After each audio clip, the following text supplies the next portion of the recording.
Päästeauto Barbara, tuletõrje tsentrifugaalpumba õpetus.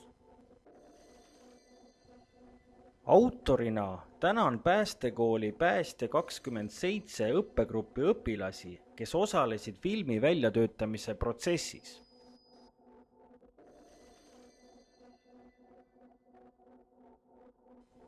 Õppefilm on kasutamiseks päästetehnika õppetundide läbiviimiseks ja päästekeskustes vastava koolituse korraldamiseks. Põhiauto raadioside kutsungiga Kool 11. Auto on saanud ristinimeks Barbara. Auto sassii Scania. Pealisehitis Wawrzazek, tootjamaa Poola. Esmane registreerimine 2008. Käigukast automaat. Registrimass 18 000 kilogrammi. Veepaagi maht 3000 liitrit. Vahuaine doseerimissüsteem AVG Z4. Vahulause tootlikkus maksimaalne 475 liitrit minutis. Vahupaagi maht 2 paaki 50-liitrine ja 200-liitrine. Pump Ruberg R30. Tootlikkus keskmiselt 3000 liitrit minutis. Imi kõrgus maksimaalselt 8 meetrit. Ruberg R30 on üheastmeline 2 sektsiooniga madalsurve tsentrifugaalpump, mis käivitatakse läbi jõuvõtuvõlli. Pump on varustatud Pneuvac imisüsteemiga, mis kasutab vaakumi tekitamiseks alusauto õhusüsteemi. Pump asetseb alusauto raami tagumises otsas, pealisehitise 7. kapis. Järgnevalt keskendume täpsemalt pumba õppele. Tsentrifugaalpumba töö põhimõte. Pumba tööratta pöörlemisel tekib tsentrifugaaljõud, mille mõjul paisatakse vesi ratta keskelt äärte poole, spiraalkambrisse.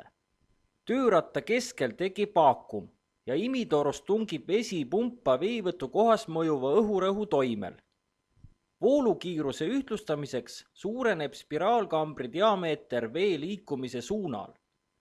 Spiraalkambrist liigub vesi edasi diffuusorisse ja sealt edasi pumba surveväljunditesse.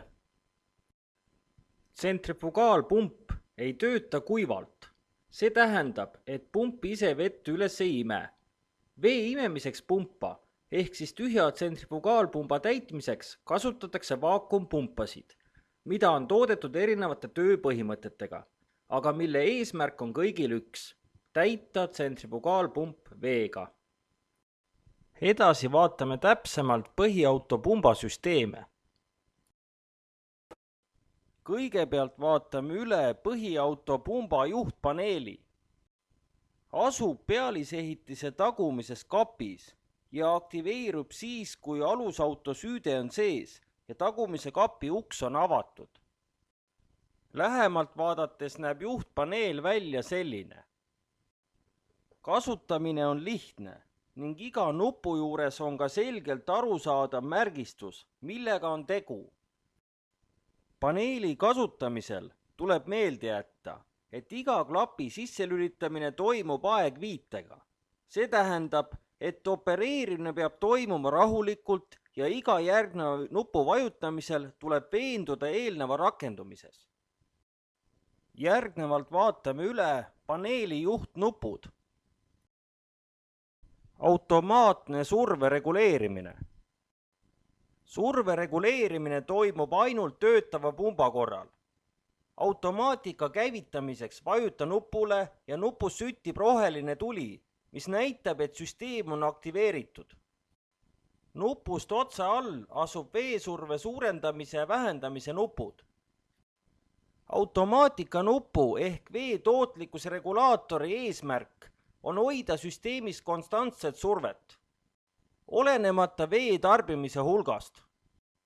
Üks kord automaatika nupule vajutades tõstab pump automaatselt surve 4 baarini.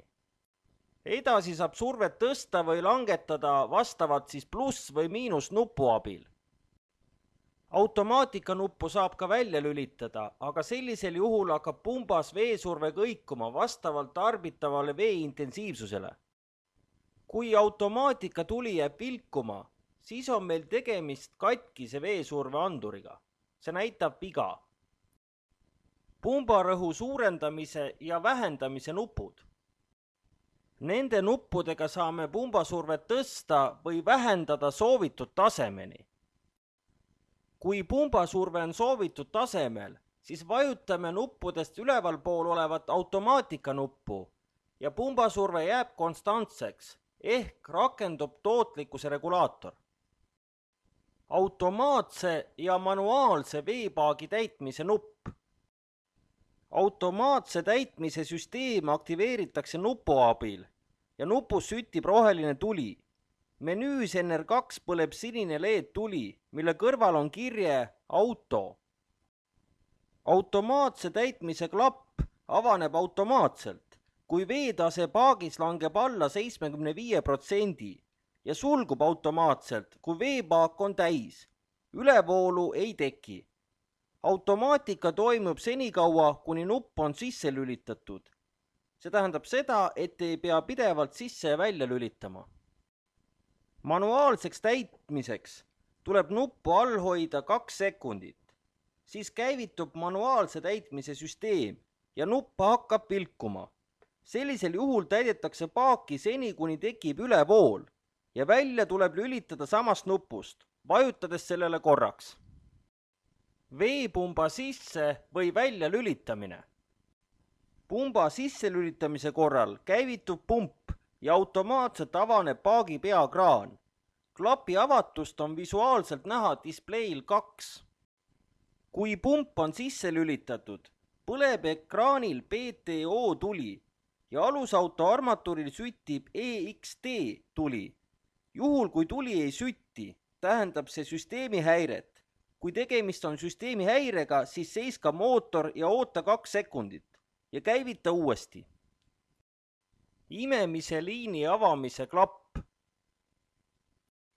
Nupule vajutamisega kaasneb vaakumpumba rakendumine, kusjuures paagi peakraan jääb suletud asendisse. Süsteem on mõeldud vee võtmiseks veevõtu kohalt. Läbi pumba veepaagi täitmise klapp.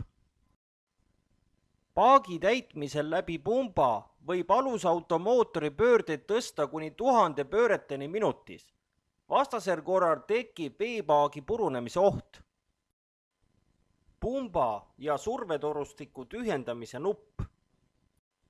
Peale tühjendamist tuleb uuesti nupule vajutades klapid sulgeda. Keelatud on sõita avatud klappidega. Veepaagi täieliku tühjendamise nupp.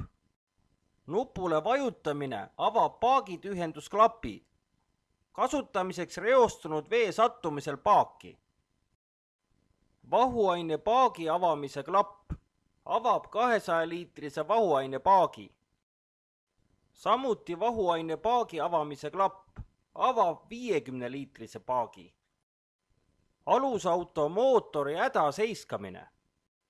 Nupu kasutamine on lubatud avarii või hädaolukorras.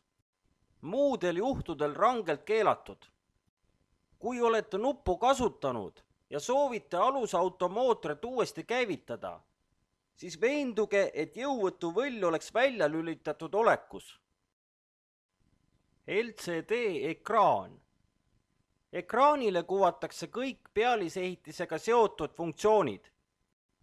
Ekraanil on võimalik vaadata 3 erinevat menüüd.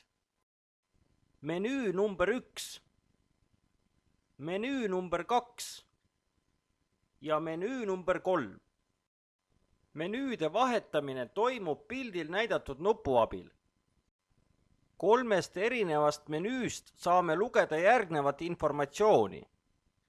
Pumba tööaja näit, survenäit, negatiivse surve näit, veetaseme näit, pumba jahutuse indikaator, madala veetaseme näit paagis, madala õlitaseme indikaator, kõrge jahutusvedeliku temperatuuri indikaator, jõuvõtuvõlli käivitamise indikaator, töötulede indikaatorid. Ekraani all asuvad auto töövalgustusnupud, esmalt vasak töövalgusti, tagumine töövalgusti ja parempoolne töövalgusti. Järgnevalt vaatame reaalajas juhtpaneeli nupud veel kord üle.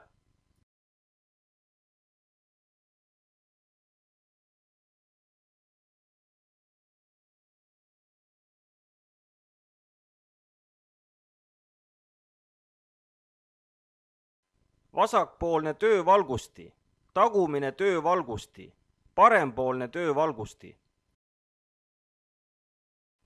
Automaatne surveregulaator ehk tootlikkuse regulaator, surve tõstmisnupp ja surve alandamise nupp.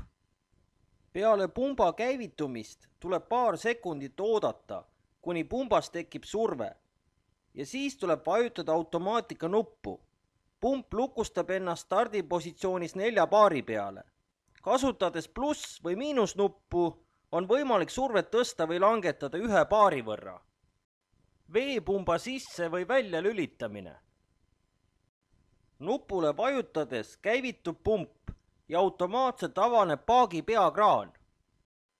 Nupu ümbrus on varustatud noolte ja sümbolmärkidega, et kergendada tööjärjekorra meeldejätmist. Samuti tuleb meeles pidada, et nupule vajutades toimub klappide avamine ja pumba käivitumine aegviitega. Paagi täitmisnupp. Pumba töötamisel saame siitkaudu täita ka autopaaki. Meelde peab jätma, et läbi pumba paagi täitmisel võib alusautomootoril pöörded olla maksimaalselt 1000 pööret minutis. Automaatse ja manuaalse täitmise nupp. Ükskord nupule vajutamine aktiveerib automaatse täitmisrežiimi. Roheline tuli süttib. Kui nuppu all hoida 2 sekundit, rakendub manuaalse täitmise režiim. Roheline tuli hakkab vilkuma. Veepaagi täieliku tühjendamise nupp. Nupule vajutades aktiveerub paagitühjendusklapp ja vesi jookseb paagist välja, mõeldud kasutamiseks reostunud vee sattumisel paaki. Imemisliini avamise klapp. Nupule vajutamisega aktiveerub ka vaakumpump, vajalik vee imemisel tsentrifugaalpumba täitmiseks veega. Pumba ja survetorustiku veest tühjendamise nupp. Peale igat kasutamist tuleb pump sellega tühjendada. Peale tühjenemist tuleb sama nupuga klapid ka sulgeda. Klapid ei tohi jääda avatud asendisse.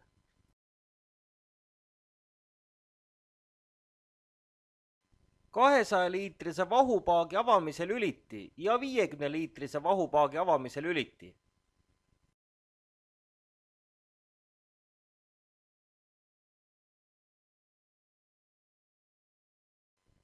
LCD display. Mootori hädaseiskamise nupp. Display menüüde vahetamise nupp. Display number 2. Ja uuesti nupule vajutades saame display number 3.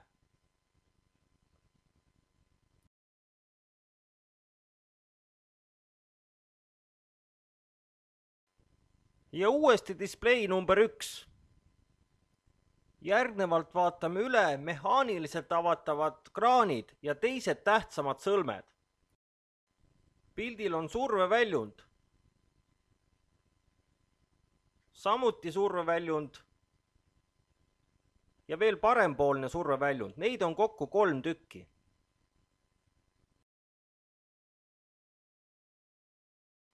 Järgnevalt on näidatud imisisendid, mõeldud vee võtmiseks veevõtu kohalt või pumpühenduse tegemiseks.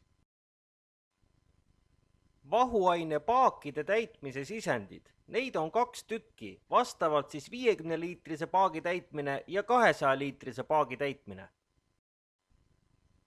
Paremal üleval näeme auto vahuandmissüsteemi. Tegelikkuses puudub põhiautol pumba vahusegisti. ja siit on näha täiesti tavalist kantavat vahusegistit nimivooluga 400 liitrit minutis, mis on projekteeritud ja ehitatud ühe surveväljundi torustiku vahele ja millega on siiski võimalik vahulahust teha. Klappide manuaalne avamine. Juhul, kui juhtpaneel ei allu käskudele, tegemist on näiteks elektririkkega, siis on võimalik avada pneumaatiliselt kõiki klappe. Pneumaklappide juhtplokk asetseb tagumises kapis vasakus küljes üleval servas. Soovitav on kasutada peenikest tavalise peaga kruvikeerajat. Leia soovitud klapi kontrollnupp. Vajutades alla ja pöörates kontrollnuppu 90-kraadise nurga alla jääb klapp avatud asendisse. Töö lõppedes sulge klapp. Juhul, kui eelmainitu ei aita, tuleb pealisehitisest õhusurve maha lasta ja spetsiaalse võtmega avada manuaalselt teie poolt soovitud klapp. Pildil on näidatud õhusurve mahalaskmise klapp.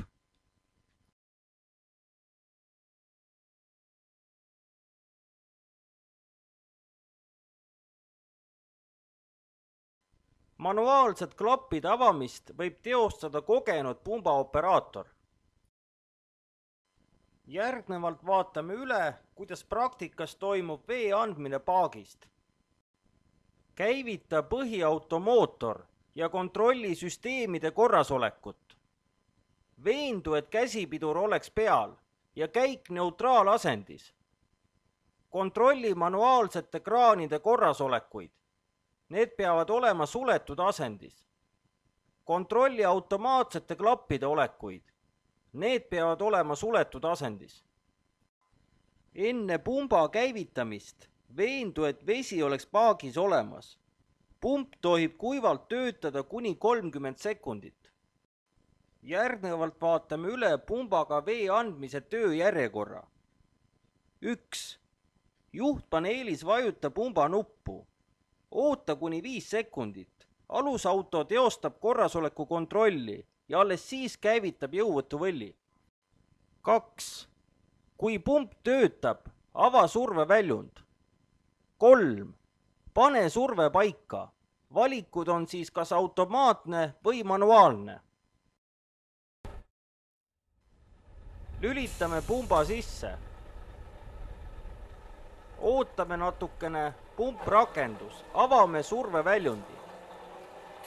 Ja nüüd vajutame automaatset nuppu. Panime peale automaatse surve reguleerimise. Vajadusel tõstame survet. Või alandame survet miinusmärgiga.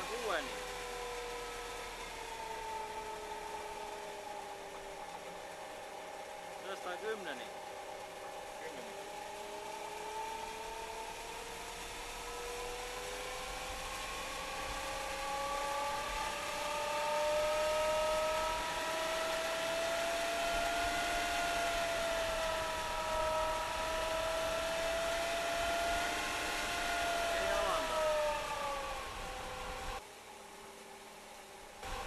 Pumpa võib välja lülitada ainult tühikäigul.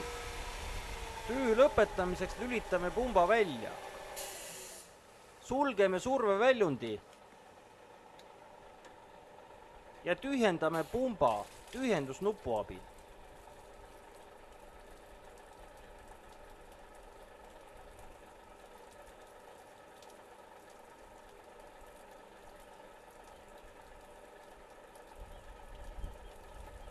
Nüüd ootame, kuni pump on veest tühjaks jooksnud. Alles seejärel sulgeme tühjendusklapi uuesti.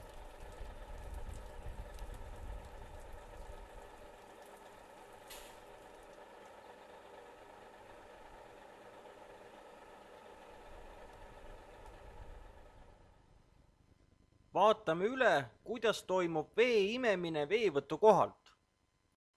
Tööjärjekord on järgmine. 1.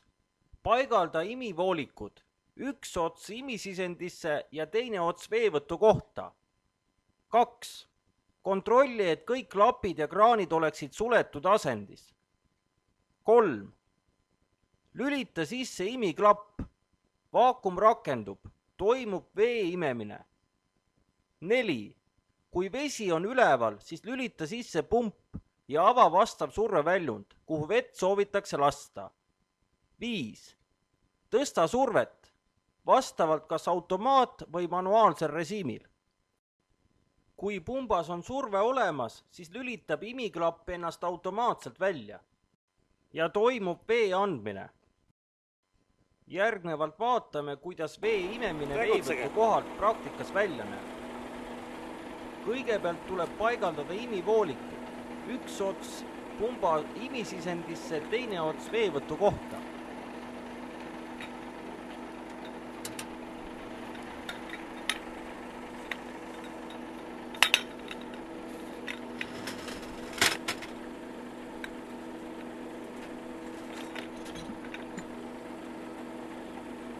Imivoolikud tuleb korralikult ühendada ja alati võtmega üle keerata, et vältida süsteemi ebahermeetiliseks muutumist.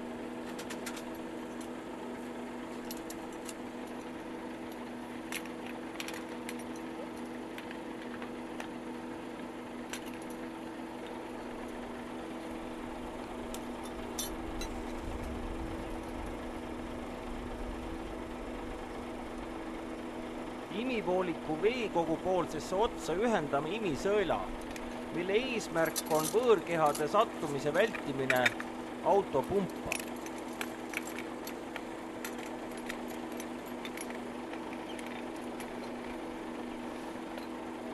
Sõela veekogusse paigaldamisel tuleb jälgida, et sa ei satuks veekogu põhja.